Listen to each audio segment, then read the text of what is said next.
RDC est une et indivisible. De la population et de tout le monde, c'est qu'il faut tout arrêter pour faire face à cette situation.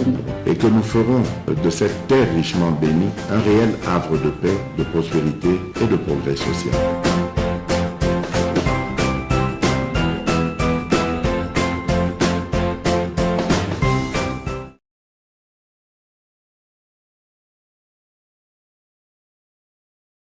C'est parti, merci. Sangoma Bay, comme les bisous, tu peux suivre nos bande de Kobozo, l'andabiso partout à travers le monde. Bino Boponem Kabe officiels pour être informés à temps, surtout biso interaction et ali le kola mode de vie na biso. Boye bito ebisaka bino ke biso to kendaka kolokela bino information place betami pe toyaka ko traiter pe tout diffuser yango parce que tout passe par la communication chez nous tout est communication. Messieurs et dames, bonsoir, bonjour, ça dépend l'heure à laquelle vous allez kolanda biso benga bande comme sous bazali bande c'est bango ke beaucoup en ligne de comédien raza déjà en ligne merci na bande ko bazali ko komela bozo lembate ko encourager biso merci pe na ba basala ka bien kaka ko komanda ka batu kaka kutindika ka batu yaka ne sike mde to sala ka vidéo boy to fandi kaka boyo ka critique ya malamu mona kate Dieu merci que tozana batu ya malamu pe bazali ko landa biso ko encourager biso grâce na bango tozali ko zo force ya ko sala oyo tozo sala tozali déterminé ya ko défendre kita ya mboka na biso bande ko na ngai sans ko machele moko to ko sala maso. Parce que lorsque le pays est attaqué, le pays est menacé, il y a toujours une divergence des côtés. Ce qui nous unit, parce que ce qui nous unit est plus essentiel, très important que ce qui nous divise. Ce qui nous unit, c'est la République démocratique du Congo. Mboka a une obligation, il y a que défendre Yango, Mutuna, Oyo, Ezali, Kotala. Oui, défendre le Congo. Pourquoi? Parce que le Congo est menacé. Tous a menacé en tant que peuple, tous a menacé. Nabambaï, tous allés comme on a oui, tous allés menacé. Bande Konangai. Quand je fais cette émission, Mboka Nabiso, Rwanda a franchi ligne rouge. Rwanda a perdre. Rwanda maintenant joue sur deux tableaux. Il nous provoque, mais non seulement il nous provoque, a commis une perte de vitesse. Lelo, Rwanda a tindi ba missile. Avion na ye survolé, peut attaquer. Bavion na biso, surtout Sukhoi, Otomoni, avion tambola kalikolo wana ezalaki cible lelo. Il y a Paul Kagame déterminé, il y a Kochambo Kanabiso à genoux. Panique et côté lié. Pourquoi? Là maintenant il nous provoque, il nous attaque à l'ingito banda bitumba. So besoin de une image comme Kagame a très sûr que un mouvement a créé. Il y a Rwanda côté soka bengi bako ba M23 bakozwa goma na pété nyonso et akolinga maintenant a obligé biso to négocier pour te toka mata ba Rwandais to tia bango na armée basala ndenga mesani ko sala. Il a fait ça avec Kabila pendant règne ya Kabila nyonso. Pour une fois Kagame se trouve Nalikambo zomona kako perdre. Et s'il perd, c'est que c'est le régime Kagame qui tombe. Oui. Pourquoi? Parce que moyen de sous achaka ba tunaye ba kota ba déstabiliser na biso et kozarate et kolia yemoko. Maintenant c'est question de vie ou de mort. C'est question de vie ou de mort. Par exemple, même na bamboko ya kangaki déjà. Bien qu'Azoka va kolongwate, Mazo longwa quand même malgré lui. Malgré lui. Et là maintenant, Kagame va dormir. Moyen avancé. Exact. avant d'attaquer l'avion, d'attaquer le lot, beti M23 à partir il y a Chanzu kuna komata kuna tango balongo balengi bakanga axe moko ya trafic bakuti na résistance armée na biso beti bango lelo na dégâts ko santé bakini. Alors de l'autre côté balaki seki batri bazo se retirer na bamboka et que bango baza pour la paix ba respecter makambo ba chef d'état balobaki. Mais nangambo mususu bazomona que faire des actes s'organiser et que makambo ko kende mabe boyoka ki même États-Unis na double G na ye or déjà États-Unis na ba service na biso États-Unis a baluki a dénoncé même baye oyo bayaka na mboko bapesaka na babiloko ya mabe na batuan pamba te boyoki ke Azalia Surubero lingaki a voyager te Murugabu abundaki na parlement esimba esimbite. Alors Kagame maintenant alingi a poussé biso na force. Donc to fongo la guerre. Et guerre wana selon lui alingi a perturbé plan oyo eza mis en place. Et surtout pourquoi Kagame azana kati ya ko attaquer ba avion de chasse na biso. Parce que apprendre déjà armée na biso lobi boy soki bandeko oyo baza sur place na ba Chanzu na ba wan banin ba se retirer te armée na biso akoyoka lisusu te gouvernement na biso akoyoka te ba chef d'état ya sous-région. Donc pour na bango bayeba ke ekoyinda armée na biso ko frapper. Et là pour balobaki embargo o bazalaki nango si le plan diplomatique tolongoli yango et que maintenant on peut affronter Kagame. Bande konangai Kagame à comprendre vertige côtier. Lelo a décidé alongwa na mboka na ye eza suma kambi ya kobata mate atinda avion moko avion wana et violer territoire na biso directement et lancer ba missile et objectif na ye ayeba ko détruire ba avion na biso de chasse compte de tenir bakambo ya monaki na tongo sur terrain. Alors, ngape na bandoko mituna mi photos ele pe na ba aéroport wana na capacité moko proactif ya ko beta avion wana. Hein? Je crois que l'alerte il faut ezala. Ko beta. Maintenant, ça s'appelle aussi au vu de tous que c'est de l'agression. Que c'est de l'agression. Et même ça, les agressions. Ce qui est vrai, beaucoup de gens ont avion na biso wana pe eza touché. Mais ba camion ya anti-incendie bazalaki wana MKB officiel de Bundi ezolibino moi bilili hein beaucoup de gens quand même ndenge et salamaki to Bundi to zolibino bilili wana. Donc eza provocation bameki ko boma moto. Alors tozozela na ba temps o ezali koya pour te expliquer biso en réalité qu'est-ce qui se passe. Est-ce qu'avion est totalement endommagé? Parce que les éléments qu'on va vous donner, les éléments où tu peux subir en urgence. Est-ce qu'ils allaient totalement endommagés? Qu'est-ce qui se passe? Est-ce que maintenant, doit-on directement déclarer la guerre?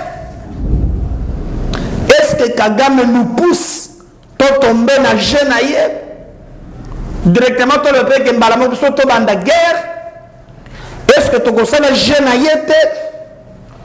Toujours la réaction de ce que vous appelez la communauté internationale. Est-ce que Kagame en faisant cette provocation de plus et de trop a gagné? Comment on va faire? Azasir na infiltration oya tchela ki biso ta ko gagner makamuno so les ana mesa biso en tant que peuple tous attaqué et nous devons réagir. Et le sous makamute ya hein la mouka bonabo même toi qui ne comprends absolument rien mboka nous attaqué. Je pense que ils a complet au musika souci ya Kagame ezali ya ko obtenir ba négociation na banane na ba Rwandais po ba salanine ba kota na kati armée a salignon se kokité maintenant là à franchir ligne rouge tout le monde sikoyo même et d'abord j'encourage ba gens na monaki ba tambola ki ya EAC so ki EAC. Qu'est-ce qu'il faut maintenant? Qu'est-ce qu'il faut maintenant? Et comme un peu théâtre, nous, ça rappelle théâtre. Qu'est-ce qu'il faut maintenant? Parce que cette provocation, après, on attend que le gouvernement communique. Parce que le matin, au même moment que besoin que besoin l'ongokona, balinde qui va télévision sous armée na biso beti bango. Alors le soir maintenant, on va y faire la provocation. Ba esiko ba kita neto bazo sala semblant na makambo ya buzo tokoki ko linga likambo wana ata mukete bande kona ngai biso toza liboke tokobunda parce que mboka oyo toki ko tikela ngo moto moko te mais tokobunda parce que le Congo c'est un pays à défendre. Ce n'est pas ce petit sanguinaire de Kagame qui va nous attaquer. En attendant, toujours le gouvernement communiqué, on a fait juste poto, c'est venu qu'on est à la page, on appelle toujours sur les qui vivent de poto et on travaille pour na yango. Alors TV et radio T, je préfère que tout l'anda nini les kaki, boto la quelques images autopé sibino ndenge nini ba attaquer avion nabiso et comment gouvernement nabiso ba ko réagir, mais attendons voir bota la frappe au les kaki et bota la commande aéroport makambo les kaki. Si je parle le même langage avec Valdi. Bana tiré à Cobro. Vite. Au nom de Jésus.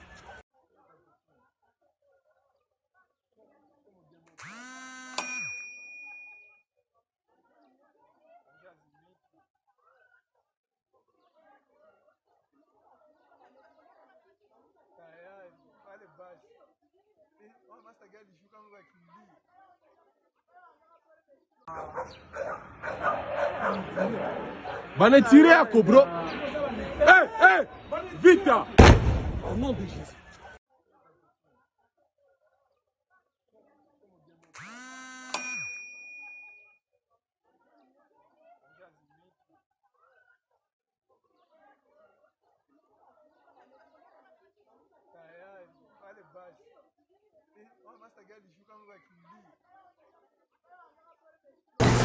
Voilà, je crois que Wana Bolandi vraiment nyonso et l'équipe les attaques.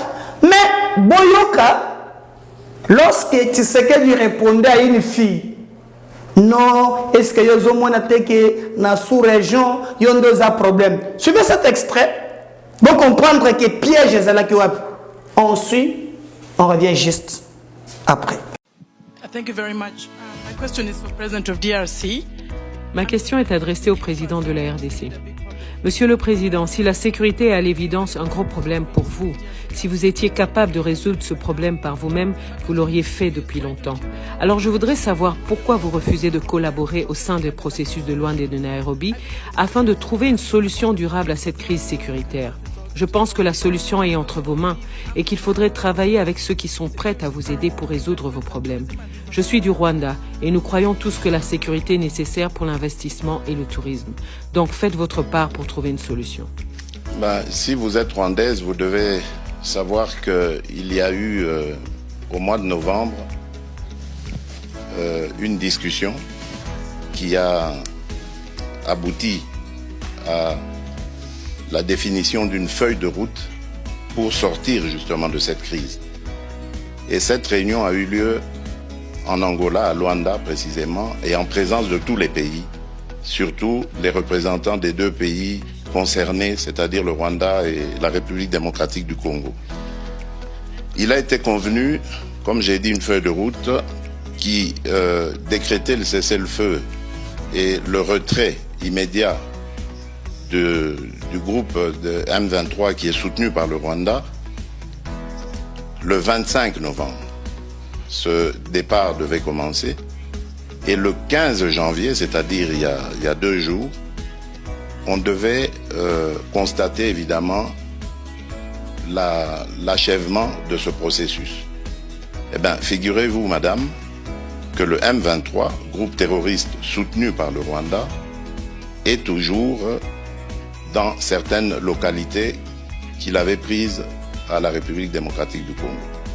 Malgré les pressions internationales, ce groupe maintient sa position, fait semblant de se mouvoir, mais en fait, il se redéploie d'une certaine manière et reste dans ces localités. Et je vous apprends que depuis lors, il y a eu un massacre qui s'est fait dans une localité qui répond au nom de Kishiché, d'une centaine de personnes, des innocents, que ce groupe a voulu massacrer pour les terroriser et les pousser à se déplacer de cette localité qui regorge de matières précieuses dans son sous-sol. Donc voilà en fait le problème que nous avons. C'est un très grand défi parce qu'on ne peut pas investir à la fois dans le développement du pays et dans les ressources pour augmenter les capacités de l'armée et pouvoir ainsi se défendre. Si nous avions tous la même philosophie, la même vision, celle que j'avais d'ailleurs au moment où j'ai accédé à la tête du pays, celle d'aller vers tous nos voisins, nous en avons 9, et de leur proposer des projets de développement qui vont faire du bien à nos économies respectives, qui vont faire du bien à nos populations. Et je peux vous citer comme ça, pour chaque pays, chacun des 9 voisins que nous avons, quel est le projet dans lequel le projet que j'avais proposé et dans lequel j'invitais que nous nous investissions tous pour aller vers ces échanges commerciaux, économiques et autres qui allaient amener la paix et garantir la stabilité de la région. Mais c'est à cause évidemment de certains voisins aux velléités belligérantes que cela est malheureusement impossible à réaliser.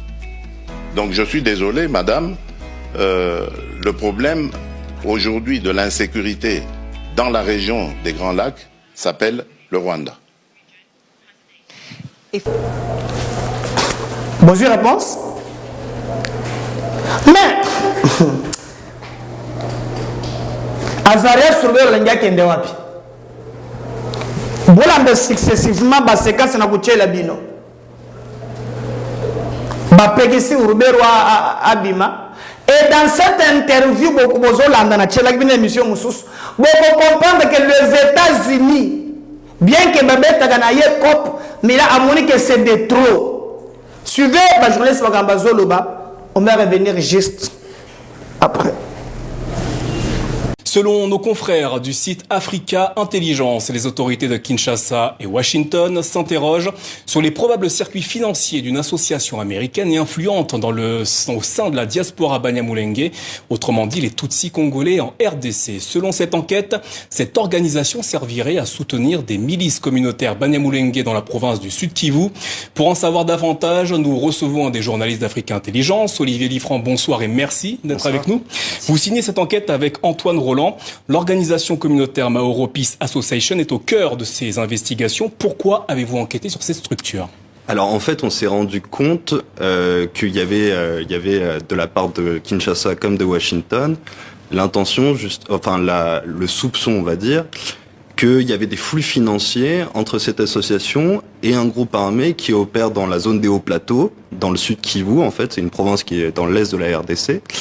Et petit à petit, on s'est rendu compte en fait que depuis au moins 2020, les services de sécurité congolais comme les services de sécurité américains, notamment le FBI, en fait, avaient connaissance justement d'informations, d'éléments d'information, parce que voilà, la chose n'a pas été judiciarisée pour le moment, qui indiquaient justement de probables transferts d'argent justement entre cette association qui est basée à Dallas et ce groupe armé qu'on appelle les Twirwaneho. Voilà. D'où viennent les fonds en question? Alors les fonds en question, en fait, ils sont collectés, c'est au travers d'un maillage assez serré du territoire américain par l'association au travers de ses membres en fait. Et ces membres sont issus de la communauté de la diaspora Banyamulenge qui s'est installée aux États-Unis ces dernières années. Alors une fois collectés, comment ces fonds sont-ils répartis? Alors c'est là où ça devient assez complexe et c'est quelque chose sur lequel butent à la fois les services de sécurité congolais comme américains parce que c'est un circuit qui est assez compliqué parce que l'argent en fait transite à travers un réseau de mutualités Banyamulenge qui sont installées que ce soit dans l'est de la RDC, à Goma, Bukavu, ou alors dans les pays de la région des Grands Lacs. Donc c'est à Bujumbura, c'est en Ouganda, c'est au Rwanda, etc. Alors on a compris, ces fonds collectés, qui seraient collectés par cette association bénéficient entre guillemets d'une certaine opacité. À combien sont estimées les sommes collectées? Alors les sommes collectées, c'est encore une fois c'est des estimations donc qui ont été faites à la fois par Washington, Kinshasa, parce qu'il y a eu quand même des échanges d'informations entre les deux pays, les services des deux pays. Et en l'occurrence, on estime que depuis 2020, ça serait au moins 1,5 million de dollars qui auraient transité en fait depuis les États-Unis jusque dans les hauts plateaux dans le sud Kivu. Toutefois, il faut bien garder à l'esprit une chose, c'est qu'à l'origine, en fait, MPA, c'est une association qui a une vocation humanitaire. En fait, on y reviendra peut-être ensuite. Mais donc, en fait, il y a une partie des fonds qui est destinée à de l'aide humanitaire en faveur de la communauté Banyamulenge, qui est une communauté quand même qui subit de longue date justement la stigmatisation, qui est réprimée, qui. Pour quelle raison? Parce que elle est depuis des années, elle est sujette à des critiques sur la remise en question plus exactement de leur congolité. Donc c'est une question qui a trait à l'identité. Qui a trait à l'identité.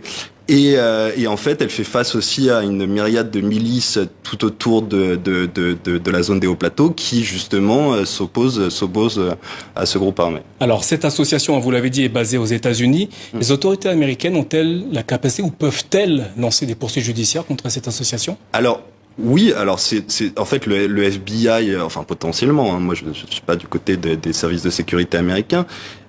Mais le FBI en fait a compétence pour justement enquêter sur de potentiels actes illégaux menés par cette association, parce que c'est une association qui est basée aux États-Unis et qui potentiellement, selon les éléments en leur possession, finance justement ce groupe armé dans l'Est.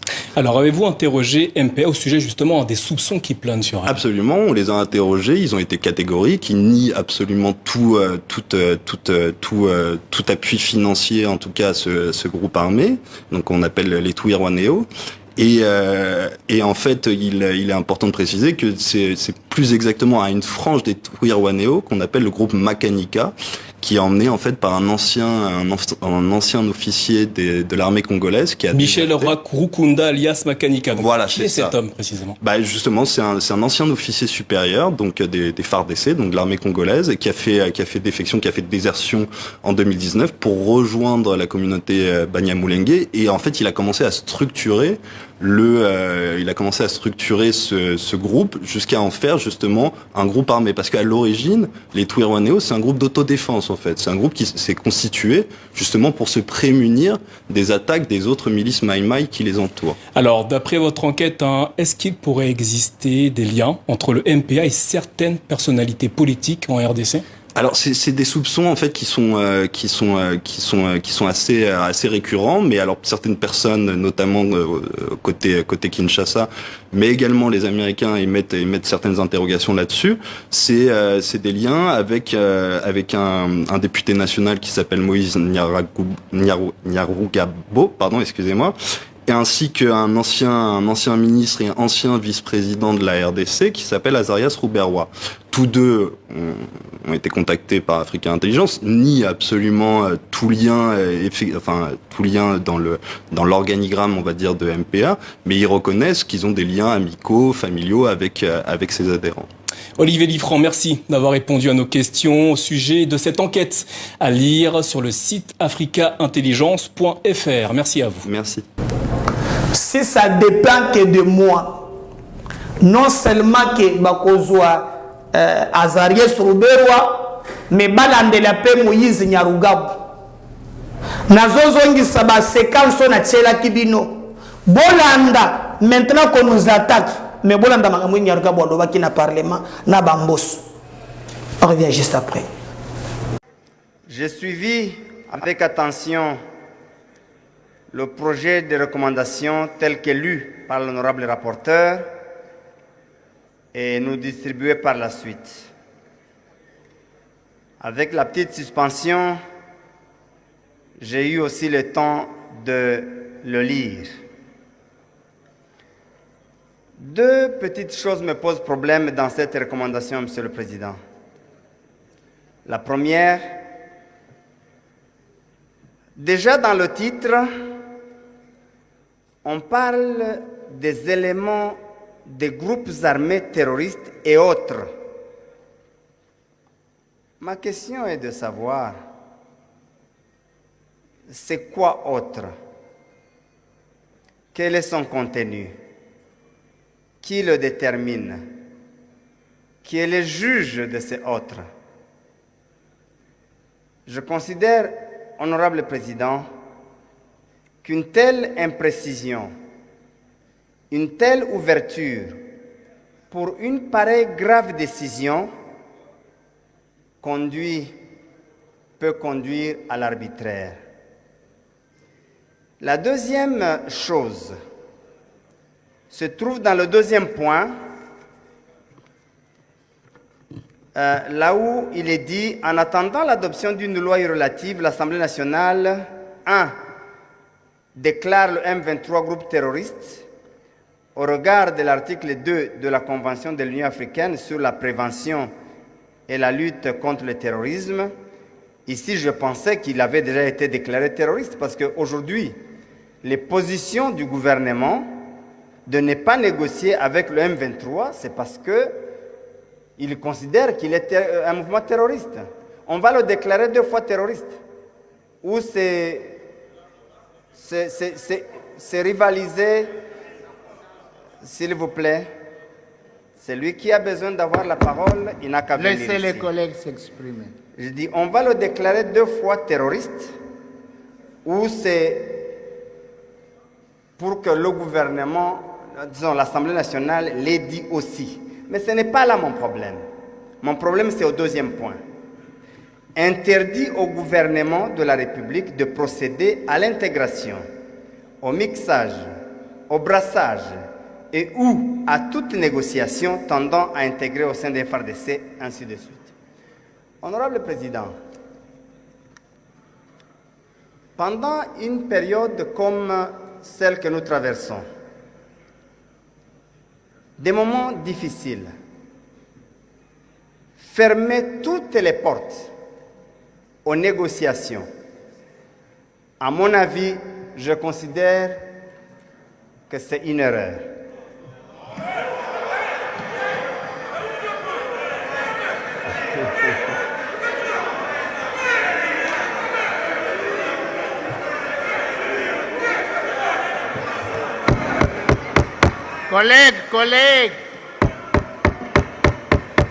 Collègues, vous allez chacun intervenir. Collègues, s'il vous plaît, collègues. Tolérance. Laissez les collègues s'exprimer. Je pense, Monsieur le Président. Collègues, laissons les collègues s'exprimer, s'il vous plaît. Monsieur le Président. Allez-y, collègues. J'assume mon avis. Chacun en assumera le sien. j'assume mon point de vue devant Dieu et devant l'histoire. Et chacun assumera le sien. Je considère, Monsieur le Président, que cette question, une pareille décision, devait être laissée à l'appréciation du gouvernement au cas par cas. Mais si la majorité en décide autrement, elle en assumera aussi la responsabilité. Merci, Monsieur le Président. Merci, collègues. Honorables députés, chers collègues. Autre, ce que nous voulons dire par là, à partir de maintenant, et pour plus jamais, que le pays connaisse encore des groupes armés.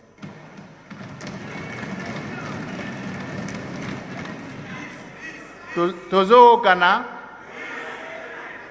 maintenant et pour plus jamais, que ça n'arrive plus. Nous avons eu assez. J'entre maintenant dans le contexte de 2003.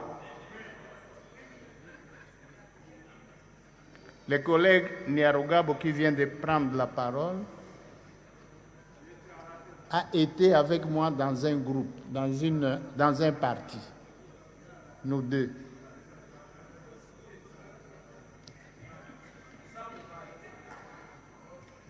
Nous avons connu, les pays étaient répartis, suivons les collègues, les pays étaient répartis.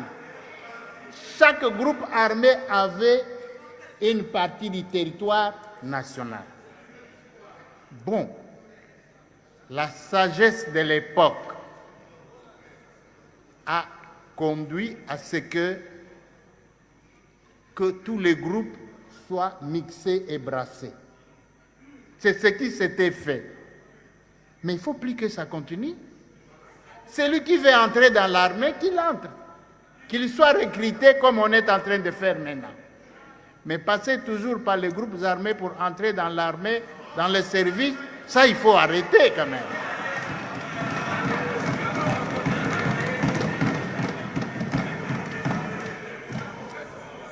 C'est là en fait l'esprit. Parce que si chaque tribu doit avoir son groupe armé, alors on ne sera plus un pays, hein? C'est ça qu'il faut arrêter. Il faut arrêter cet esprit-là. Alors, est-ce qu'il y a des accords qui ont été négociés pour intégrer les groupes armés? Je ne les connais pas. En fait, je ne les connais pas jusque-là. Qu'est-ce que nous avons interdit? Dans l'armée, il ne faut pas créer un groupe armé pour citer, pour venir entrer dans l'armée nationale. Non. Entrer comme citoyen, c'est bon. Quelle que soit votre province, votre territoire, maintenant on recrute, vous pouvez aller vous faire inscrire. Mais ce que nous ne voulons pas, il ne faut pas que ça soit la Libye de certains pour entrer dans l'armée. Tout l'embi angoko. Là. Alors, nous n'avons pas fermé les portes aux négociations. Parce que, prenons, le chef de l'État ne dépend pas de l'Assemblée nationale. N'a aucune responsabilité devant nous. Il est le commandant suprême. Mais nous nous disons, dans l'armée, Moutoua négocié. Moutoua côté de sous-souté. Faites-vous recruter. Si on vient nous dire que à Nairobi, je ne sais pas où on s'est entendu, bon, d'accord, mais bisous tout bouillir.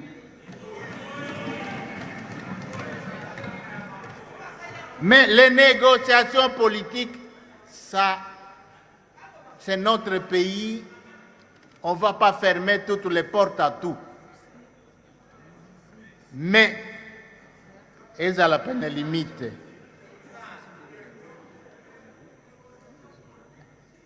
Donc, je ne crois pas qu'il y ait eu des engagements qui ont été pris que nous mettons en cause.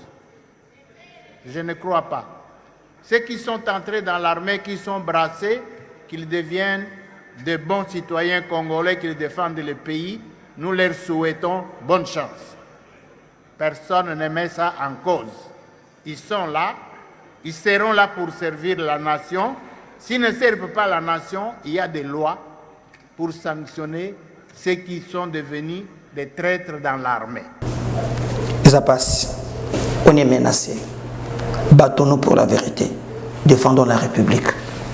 À tout à l'heure, merci. Abonnez-vous. Bye.